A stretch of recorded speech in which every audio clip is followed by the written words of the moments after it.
Welcome back. New video surfacing today of Bill Clinton suggesting that the 10,000 Syrian refugees the Obama administration helped in this country so far could help rebuild Detroit's battered infrastructure. Truth is, the big loser in this over the long run is going to be Syria. This is an enormous opportunity for Americans. Detroit has 10,000 empty, structurally sound houses. 10,000. And a lot of jobs to be had repairing those houses. That sparked a political debate over why Mr. Clinton thinks it would be better to fill these jobs with refugees instead of unemployed Americans. It's unclear from the video, which is from a Clinton Foundation event back in February, whether that issue was covered. Now, Donald Trump has accused Hillary Clinton of caring more about helping refugees and foreigners than helping poor Americans. Listen. Hillary Clinton would rather provide a job to a refugee from overseas than to give that job to unemployed African-American youth in cities like Detroit who have become refugees in their own country. Mr. Trump made that statement prior to Bill Clinton's remarks. It begs the question, however, could Mr. Trump be right? Joining me now is Jasser, president and founder of the American Islamic Forum for Democracy, and Mustafa Tamiz. He's a former Homeland Security Department consultant. Let's take it to you, Zudi. What do you make of this? Well, it's sort of bizarre, sort of the left, including President Clinton and Secretary Clinton, just sort of throw something out and see what sticks. I can tell you, my grandparents' generation, my parents' generation, there are more expatriate Syrians in the West than there are Syrians, and that's because of the heinous Assad regime. And what could have happened if they were using their head rather than trying to implement government entitlement programs and take jobs away from the unemployed, rather than just imposing it on Michigan, why not engage the expatriate community?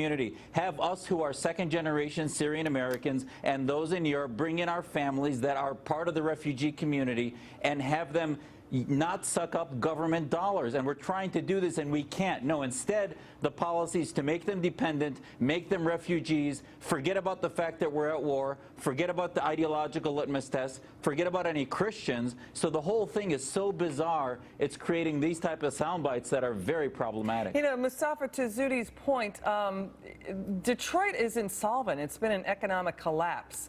Yes, we want to help refugees get jobs. Yes, maybe construction would be a good way at it. But Donald Trump is saying that Detroit has been battered by Democrat policies, including trade, that have just emptied the city. Actually a million less manufacturing jobs in the United States since 2007. And on top of this, estimates show that refugees cost per refugees anywhere from about $130,000 per refugee in welfare benefits. So I'm not sure what Mr. Clinton is saying, whether it would work. What do you think, Mustafa?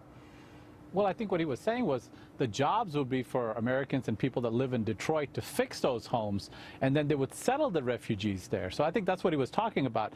But the larger issue is, look, Americans are afraid of the refugee population because they've been seeing pictures across Europe of Syrian refugees walking through.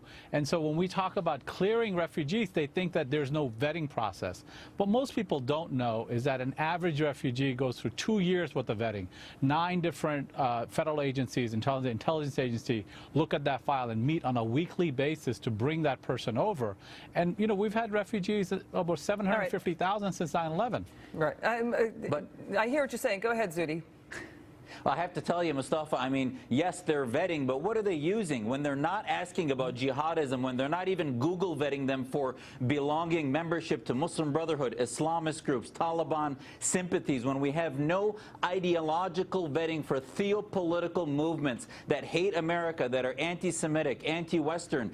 That is a vetting that is just based on background checks and terror connections, which are useless and are proving to be, polls of these refugee populations, which my family is part of, by the way, show that 13% have sympathies for ISIS, and we're not vetting for that. So I think the fear in the American community is pretty well founded. And Mustafa, just as a final point to what Zudi's saying, intelligence sources here in the United States and also in Europe point to murders, killings, rapes, child abuse by refugees coming into Europe. What do you make of that?